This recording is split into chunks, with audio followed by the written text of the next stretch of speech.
Donc je remercie le Centre espagnol de m'avoir accueilli et par l'intermédiaire du café littéraire du Centre espagnol. Et puis je vous remercie toutes et tous d'être venus m'écouter. Je pense que je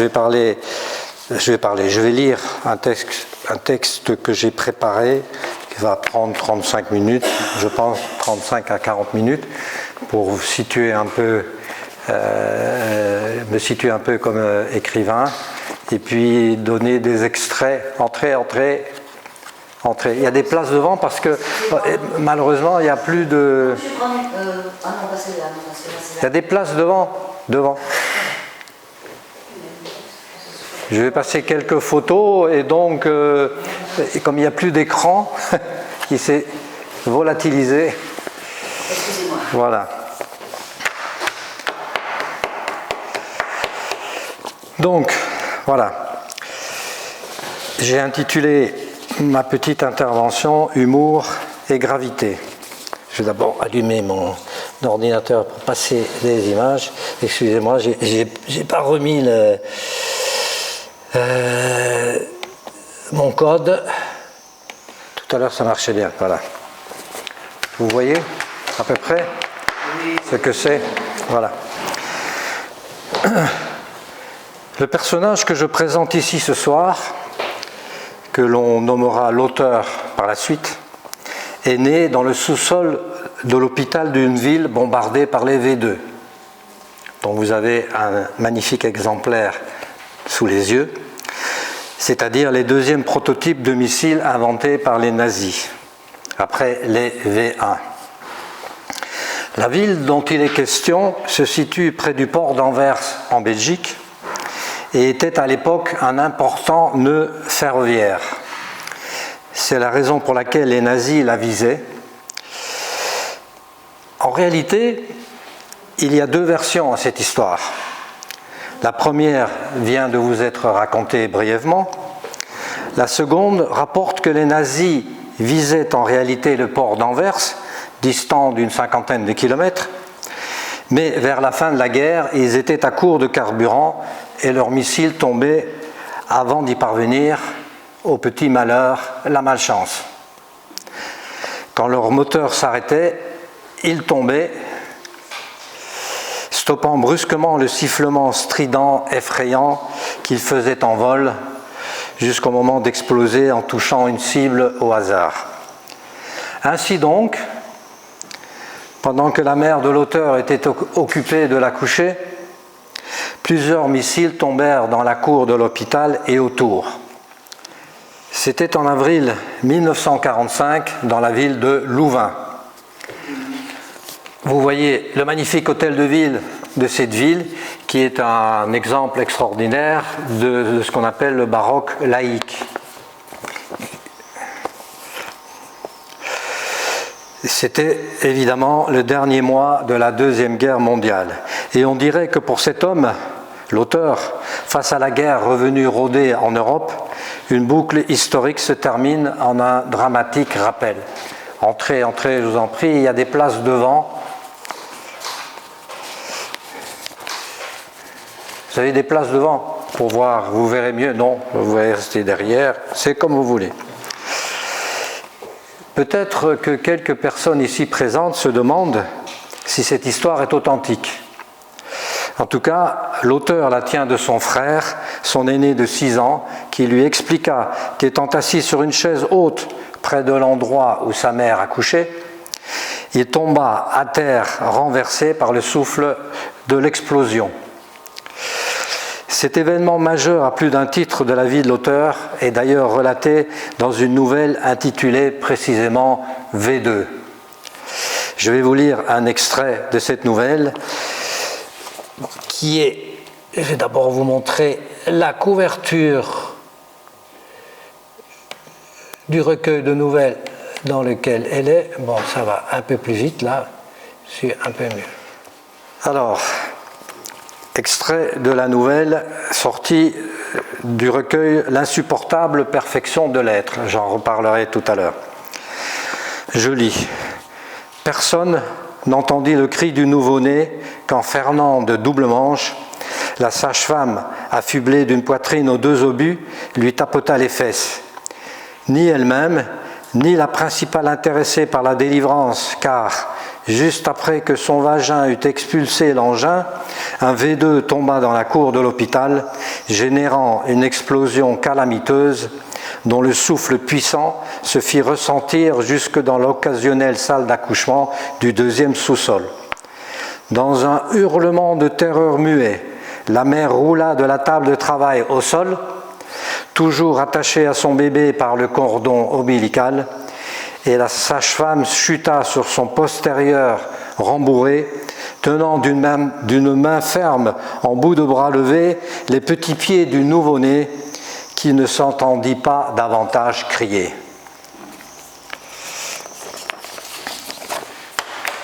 Il n'est pas inintéressant de préciser que l'homme en question, qui naquit dans ce sous-sol, vint au monde dans une ville flamande, néanmoins engendré de parents wallons.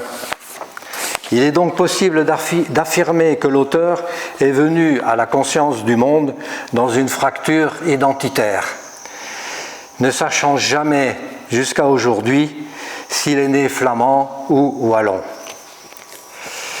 Jusqu'au jour où, en 2e année d'ingénieur agronome à l'université catholique francophone de Louvain, la ville de sa naissance, des énergumènes flamands, baptisés flamingants par les Wallons, signifièrent au cri de Wallenbuiten, ce qui signifie les Wallons d'or, que Louvain étant une ville flamande depuis toujours, appelée d'ailleurs Leuven de son vrai nom flamand, la partie francophone de l'université pouvait aller se faire voir ailleurs, ce qui fut fait quelques années plus tard à Louvain-la-Neuve, à 15 km plus au sud, de l'autre côté de la frontière linguistique. Après 541 années d'existence à Leuven-Louvain, puisque l'université a été créée en 1425. Quelques années avant d'entrer à l'université de Louvain, dans les années 1961-1965, l'auteur suivit un cours d'art dramatique dans lequel il se lia d'amitié à des élèves juives et par leur intermédiaire découvrit l'indicible Shoah dont il n'avait jamais entendu parler ni dans sa famille, ni au collège catholique pendant ses années d'études gréco-latines. Il se plongea alors dans un livre de témoignages de rares vivants, extraordinairement violent, recueilli par Jean-François Steiner, intitulé Treblinka, du nom d'un des camps d'extermination nazis. Ce fut un choc dont il ne se remit jamais. L'auteur lisait pourtant beaucoup depuis ses 12 ans, ce qui le poussa à abandonner en rase campagne sa foi catholique à 16 ans. Dégoûté entre autres par la misogynie structurelle de l'Église catholique et perturbé en outre par quelques tentatives d'attouchement sans lendemain de la part d'abbés de son institution. À la même époque, un autre livre éveilla une nouvelle marotte en lui qui le poursuivit pendant des années, savoir le fossé existant entre travail manuel et travail intellectuel, et comment le combler en surmontant la mal reconnaissance du premier. Ce livre de Georges Douard s'intitulait « Du kolkhoz au kibbutz ». Dédaignant le kolkhoz, l'auteur s'intéressa au kibbutz au point d'y faire un long séjour de 2 années, puis il s'installa à Jérusalem, s'inscrivit en sociologie à l'université hébraïque de Jérusalem et participa à un groupe d'études sur l'histoire du sionisme. C'est de Jérusalem, installé avec le groupe d'études à la lisière du quartier ultra-orthodoxe de Mea Shearim, qu'il suivit les événements de mai 68 à travers les reportages du Monde.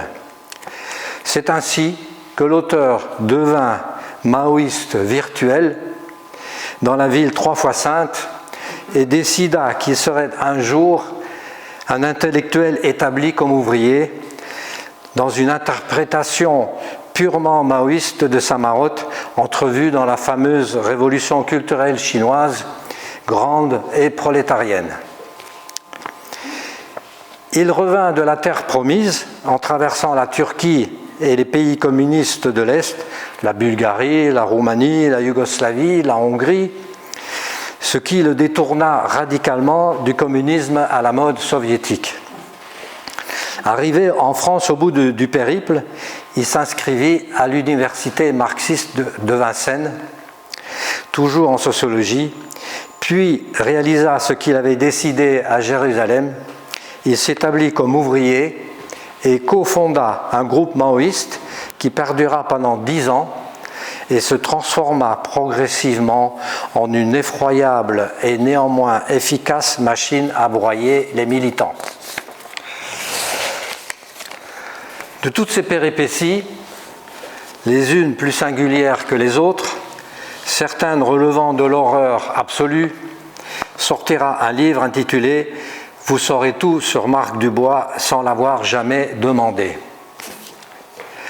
Cette autobiographie déguisée, l'auteur se reconnaît à 95% dans ce Marc Dubois, est construite de manière originale, s'imagine l'auteur, c'est-à-dire qu'un narrateur devenu ami avec ce Marc Dubois reconstitue sa vie en un récit, si on peut dire, doublement réflexif. C'est-à-dire que le narrateur reproduit, ce narrateur raconte l'histoire de ce Marc Dubois avec du recul et reproduit en même temps des extraits du manuscrit que ce même Dubois a écrit et lui a confié.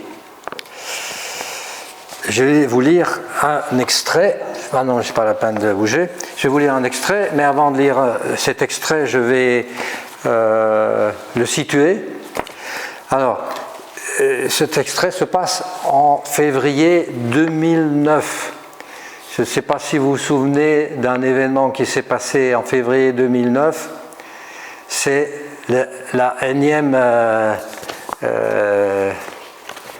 série du conflit israélo-palestinien, pendant laquelle les Israéliens ont bombardé Gaza avec beaucoup d'insistance et en réponse aux quelques missiles que le Hamas a essayé d'envoyer sur le territoire d'Israël.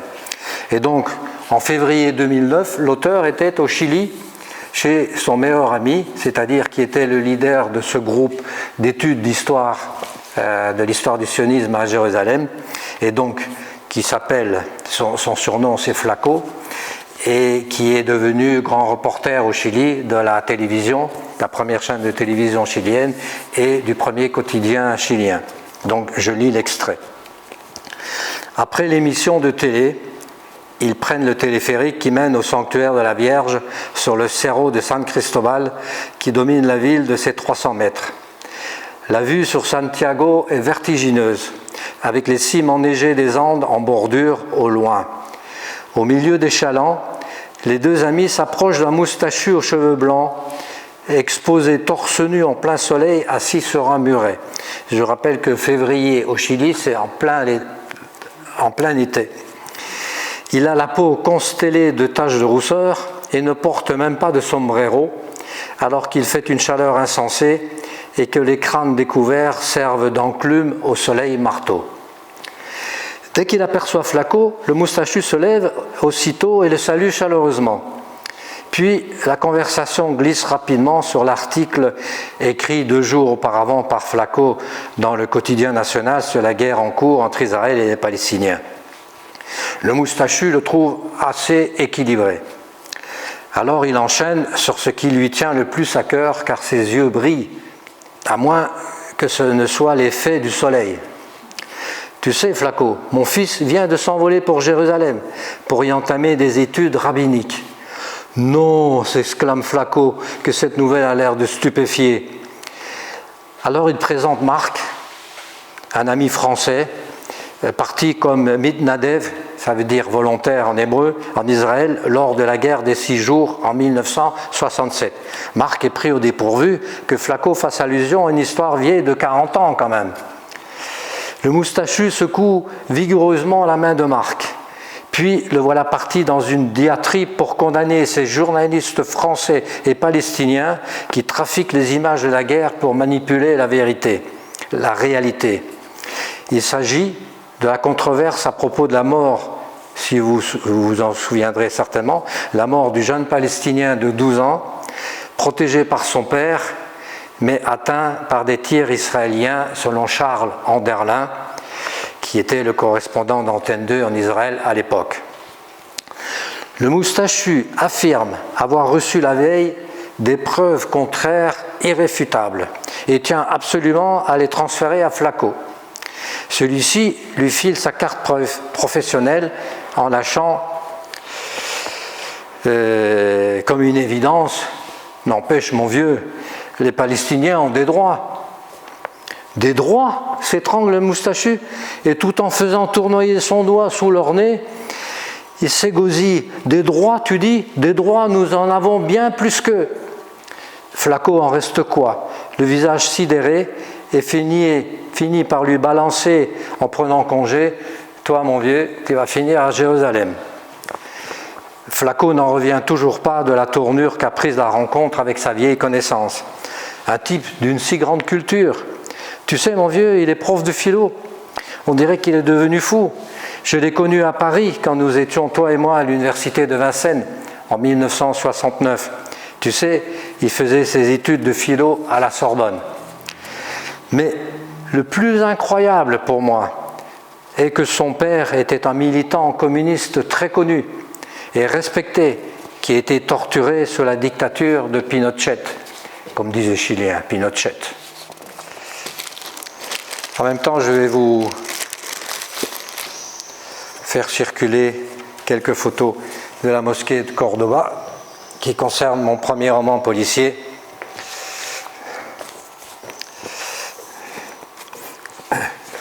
À la même époque, que se déroule en février 2009 au Chili, mûrit dans la tête de l'auteur une idée de polar sur fond de religion et de l'histoire de la Reconquista catholique sur l'Espagne musulmane qui se termina par la prise de Grenade le 2 janvier 1492. L'auteur se souvient d'une visite mémorable qu'il a eue en 1984 à la fantastique mosquée de Cordoue. Je ne sais pas si ça rend bien comme ça. Issue du Moyen-Âge musulman dans la péninsule ibérique et qui a été terminée pile en l'an 1000. Elle est demeurée mosquée jusqu'en 1236, jusqu'à la Reconquista de Cordoue par les catholiques, et transformée en cathédrale au XVIe siècle, est devenue la mosquée cathédrale de Cordoue, appartenant à l'Église catholique officiellement depuis le 2 mars 2006, acquise pour la somme de 30 € à l'État espagnol et vouée au seul culte catholique. Je suis désolé, je ne suis pas assez fort en informatique pour faire un truc qui se fait automatiquement en appuyant sur un bouton. Alors, l'intrigue de ce roman policier, intitulé « Tout en part et tout y revient », démarre à Toulouse, au moment de la découverte d'un cadavre sur les bords de la Garonne, dont le visage est rendu méconnaissable par ce qui ressemble à un rituel abject. L'enquête est confiée au lieutenant de police stagiaire Sofiane Saïdi, alias SDM, c'est-à-dire Sofiane du Mirail, alors qu'il n'est pas du tout du Mirail. Puis l'histoire se fixe après un passage sur Port-Vendre, à Cordoue, autour de la mosquée cathédrale. L'auteur voyait dans ce polar la possibilité d'un échange et en même temps que d'une confrontation entre les cultures orientales et occidentales. Et ce qui avait provoqué cet attrait était la conversion de proches à l'islam. Mais aussi, il faut bien le dire, le racisme anti-arabe sévissant lourdement en France.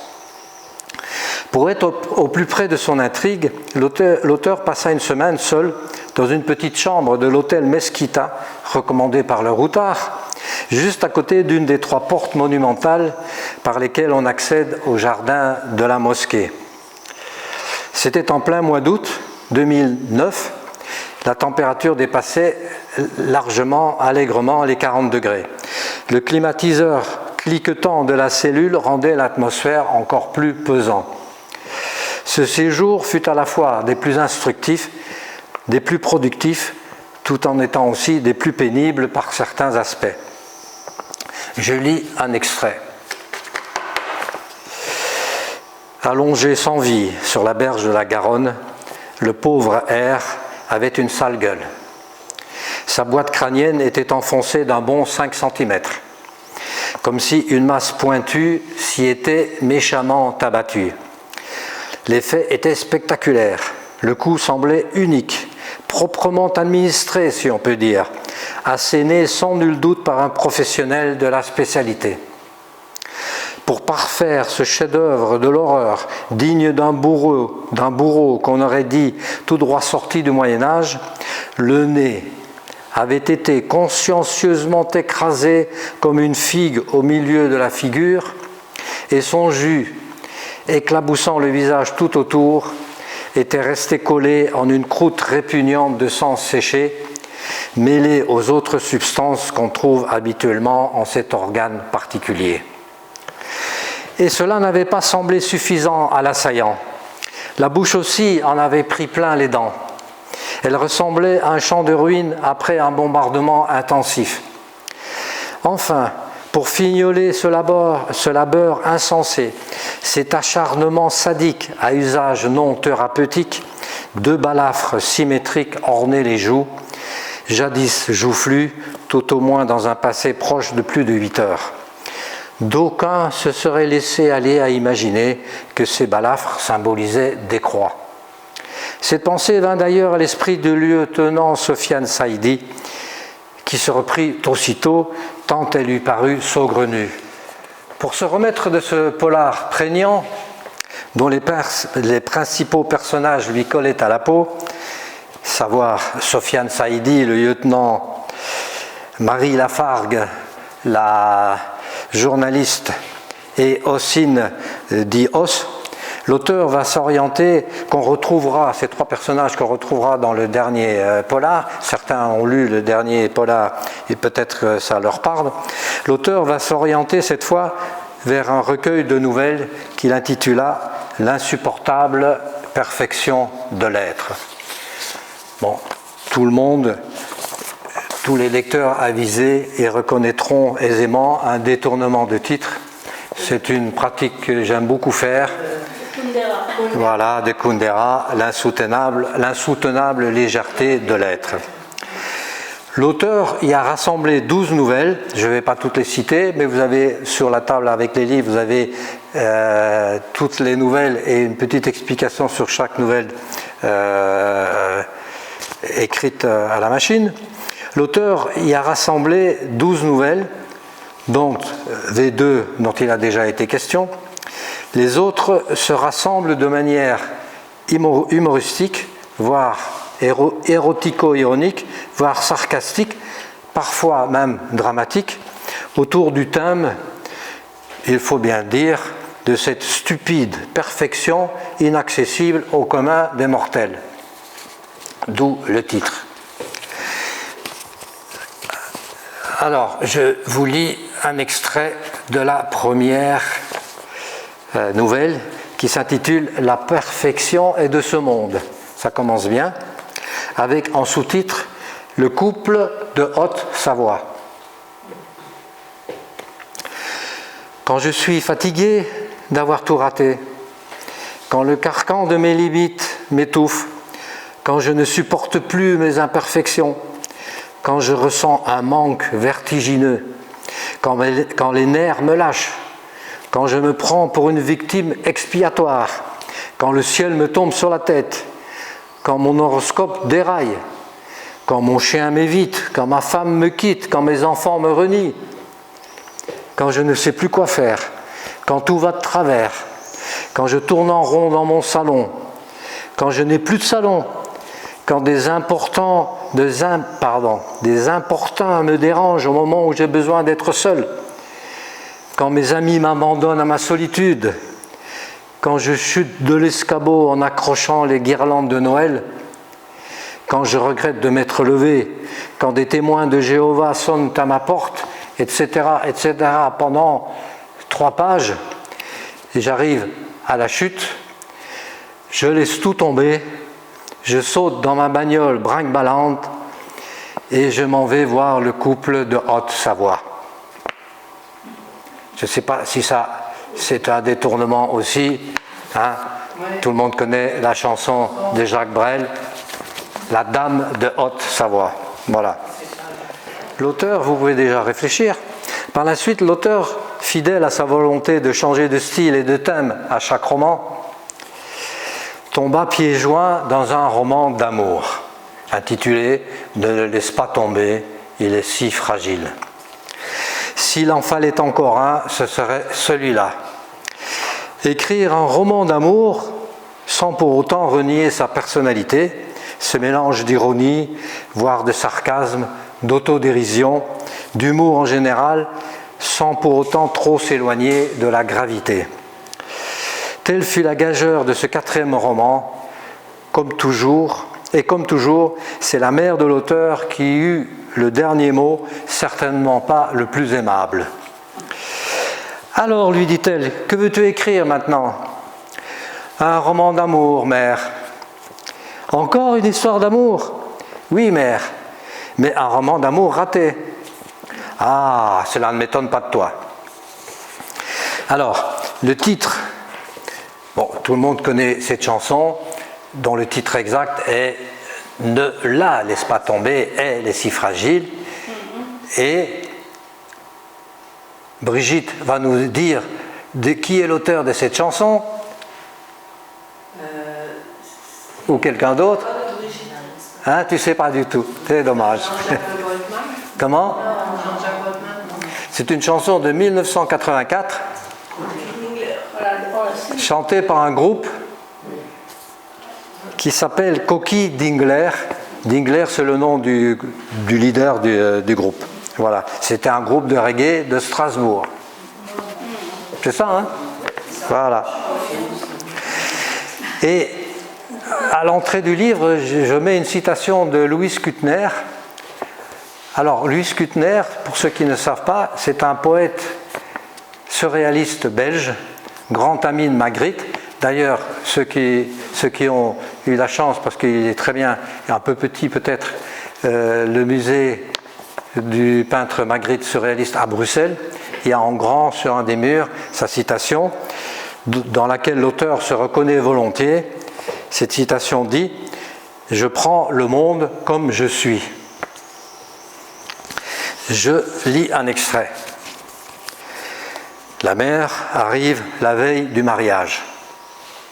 Elle s'installe dans une chambre du vaste logement de fonction au parquet vitrifié. Elle tire une gueule de fin du monde. C'est pour mettre son fils à l'aise, lui montrer à quel point elle aime et approuve son mariage. Le point 0. Le soir, d'une voix chevrotante, elle convoque son fils dans sa chambre. Le benêt devant sa maman ne se doute de rien. La mère pointe sa valise du doigt. Eh ben quoi ? Elle est dressée comme un cobra devant sa proie. Regarde dedans. Quoi ? Qu'est-ce que je dois regarder dedans ? Elle est en train de s'étouffer, la mémé, la main posée à plat sur sa poitrine haletante. Le benêt s'agenouille à côté de la valise, excédé. Il n'a pas que ça à faire. Tout n'est pas encore prêt pour le lendemain. Fouille ma valise. Je ne trouve pas le collier de perles que je dois porter demain. Oh, tu as dû l'oublier. Je n'ai rien oublié du tout. T'es sûr ? Je ne suis pas folle quand même. Quelqu'un l'a pris, c'est sûr. Tu dis n'importe quoi. Je sais ce que je dis. Et qui veux-tu qui prenne ton collier ? Tu sais très bien qui. Et on arrive au dernier roman, Chronique d'une guerre civile annoncée.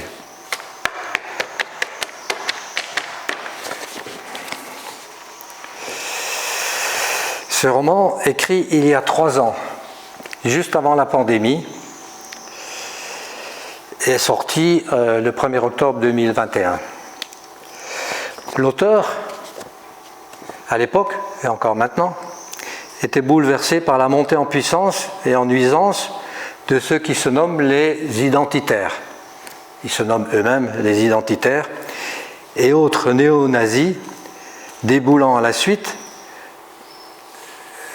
et en même temps que les terroristes suprémacistes blancs qui dénoncent le génocide de la race blanche par la promotion de l'homosexualité, du métissage, de la substitution ethnique, un autre mot pour le grand remplacement dont on a entendu parler récemment, et l'immigration, colonisation organisée par les Juifs, prétendent-ils. Et ces terroristes d'un côté font face aux terroristes islamistes de l'autre extrême. L'auteur étant lui-même un acteur actif dans le métissage de la population française, il s'est mis en tête de parler de ce que les gens ne veulent pas voir. Dans ce polar s'opposent un groupuscule identitaire et une bande de cités.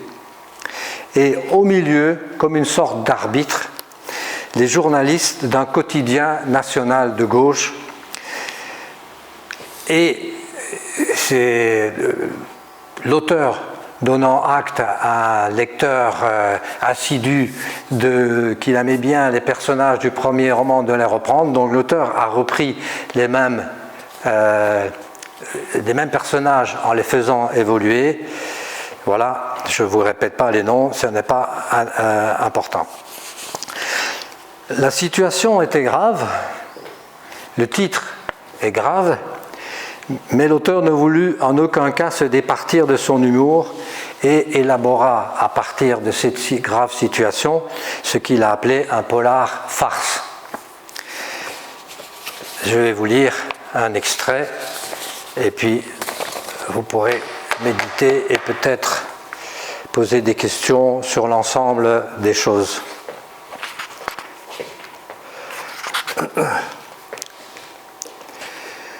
Rien ne surpasse l'émotion qui le transcende pendant l'acte lui-même. Quand la balle, .338 Lapua Magnum, projetée à la vitesse de 936 mètres par seconde, pénètre, après moins de 2 secondes de vol, au milieu du front de la cible. Quand la peau craque, quand l'os frontal explose sous l'impact, quand le sang rouge vif jaillit comme d'une digue qui se rompt. Pendant ce temps infime, le sniper Adolphe sent la déflagration du plaisir l'envahir jusque dans son slip. Il se délecte d'être un homme, un vrai. La trajectoire parfaite de la balle, l'impact au milieu du front, une précision qu'il vénère et qui est la sienne, son excellence dont l'armée n'a pas voulu, lui le nationaliste radical, trop raciste pour ce corps impur. Le sang éclabousse le corsage blanc immaculé de la minette, il a tout de suite reconnu, qui accompagne la cible, ce n'était pas prévu. Le sang impur lui a giclé en pleine tronche et se répand sur ses fringues de bobo dégénérés, jusque dans son décolleté de salope de Guyne, comme un avertissement. Tu ne perds rien pour attendre, ton tour viendra, salope. Le corps de la cible s'effondre sur le trottoir. Les cris d'effroi des passants résonnent dans la rue. Leur course éperdue pour se mettre à l'abri les font halter. La Guyne affolée se penche sur l'agonisant affalé. Ce spectacle magnifique raidit l'érection d'Adolphe. La Guyne susurre à l'oreille du gisant des mots de tous les jours qui arrivent trop tard. Il est sans doute déjà trépassé. Des mots vains, des mots perdus, des mots pour rien, des mots de rage, des mots stupides de réconfort, des mots imbéciles qui le supplient de survivre. Elle retient en suspension sa tête inerte, réduite en bouillie entre ses 2 mains rougies du sang qui dégouline le long de ses bras dénudés. Elle tient cette gueule fracassée sur ses genoux posés à même l'asphalte. il se colore d'un rouge gluant. Elle pleure, elle crie, elle hurle, mais Adolphe ne voit plus la scène ni ne l'entend, déjà trop loin, avec sa carabine à lunettes démontée, planquée dans son étui noir comme un banal instrument de musique. Adolphe quitte le toit de l'immeuble situé en face de l'entrée du quotidien Liberté, Paris. Voilà. Je vous remercie de votre écoute. J'espère que je ne vous ai pas trop ennuyé.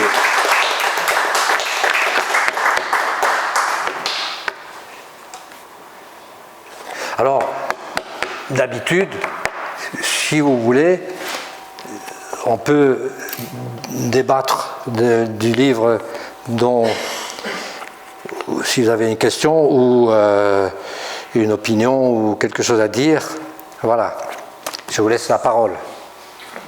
Le dernier titre, le dernier ouvrage que vous voulez présenter est aussi inspiré de... Bien sûr, comme toujours.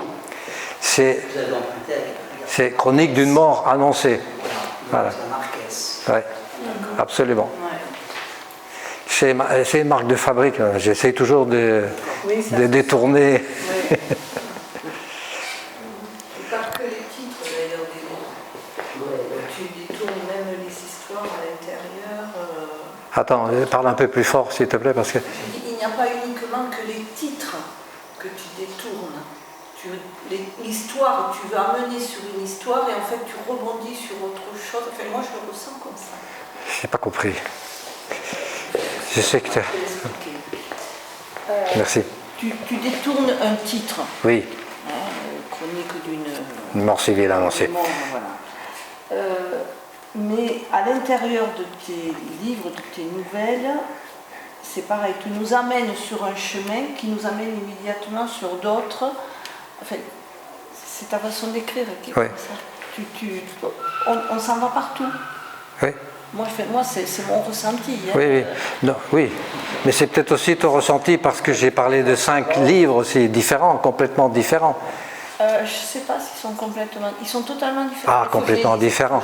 Complètement différents. Dans le dernier, moi, je remarqué beaucoup de flashbacks.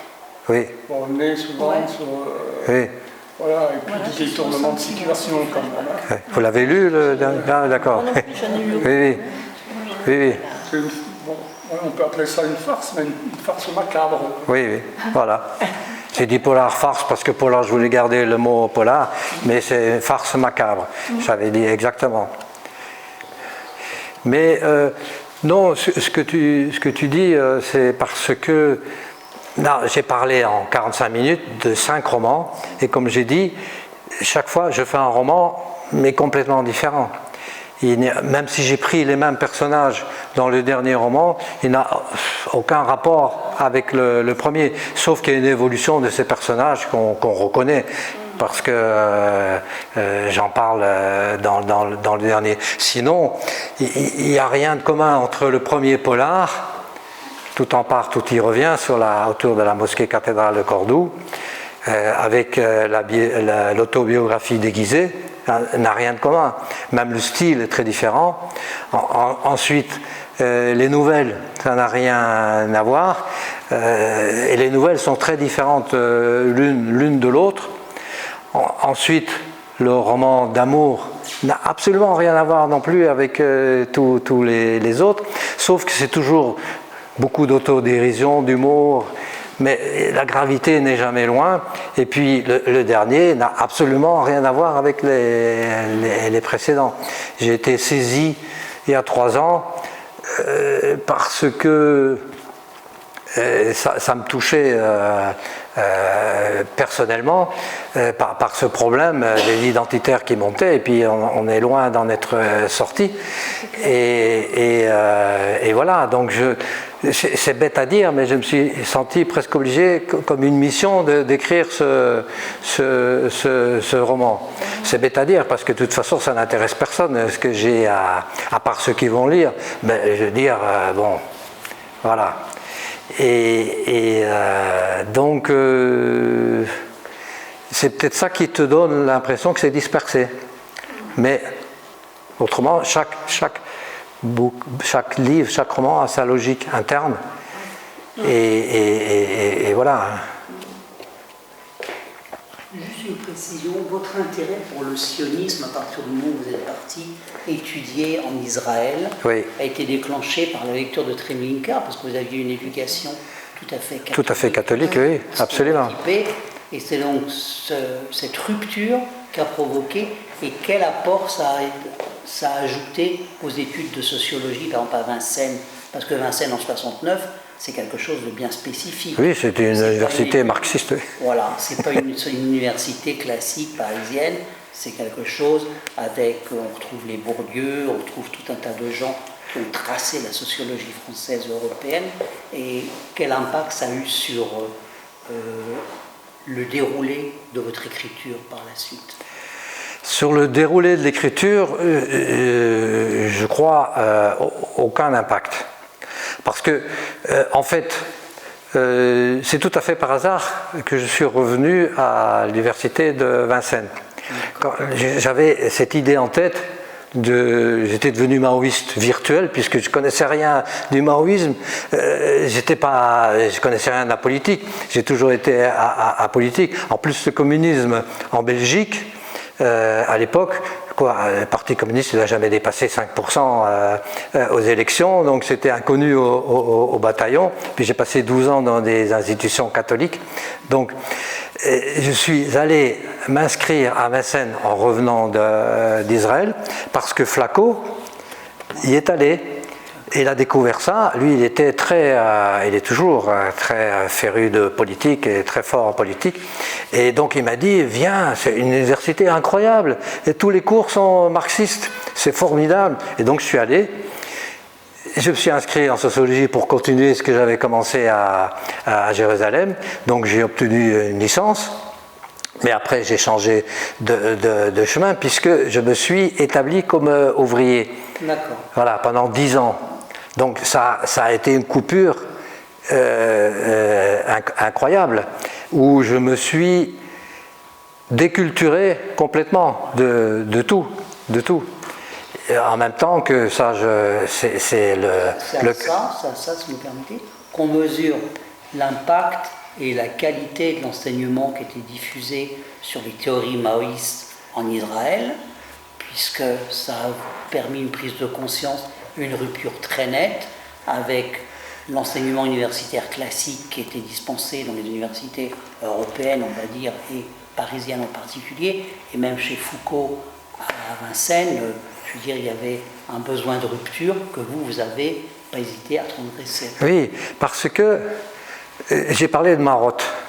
Ouais. En fait, j'ai compris ça en lisant un livre formidable, mais très difficile à lire, du philosophe Robert Mizrahi, qui s'appelle « La jouissance d'être », qui est extraordinaire, mais très difficile à lire, où il parle que je simplifie à mort. Hein.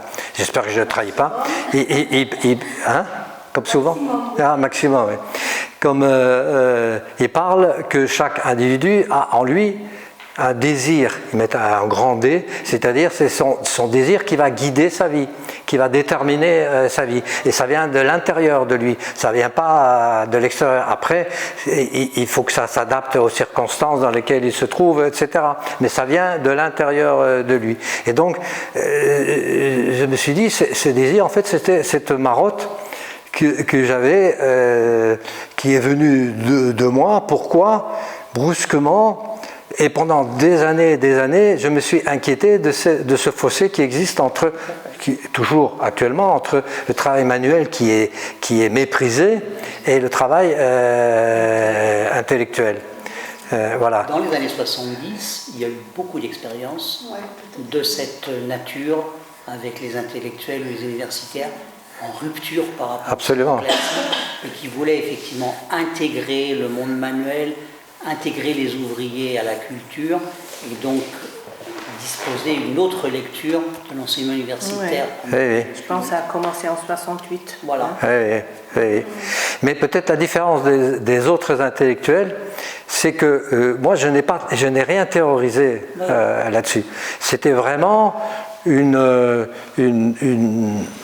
c'était même pas réfléchi. Ça fait partie, comme Joseph Conrad dit dans un de ses romans, je ne sais plus lequel, des actes irréfléchis de la jeunesse. En fait, ça vient d'une pulsion intérieure, et j'ai suivi jusqu'au bout, pendant 10 ans. D'autres ont théorisé jusqu'au Collège de France. Oui. Voilà, et donc après, il a fallu reconstruire toute une vie. Et après, j'ai changé, comme j'avais été sportif de haut niveau quand j'étais jeune, j'ai repris une direction dans le sport. Et à 35 ans, j'ai commencé des études de STAPS jusqu'au Master 2 de STAPS. Bon, voilà. Voilà. Donc, si vous n'avez pas d'autres questions, je suis à votre disposition. Si certains livres vous intéressent, vous pouvez, ils sont là, vous regardez. Si vous voulez une dédicace, je suis à votre service. Et après, le Centro Espagnol vous offre un pot convivial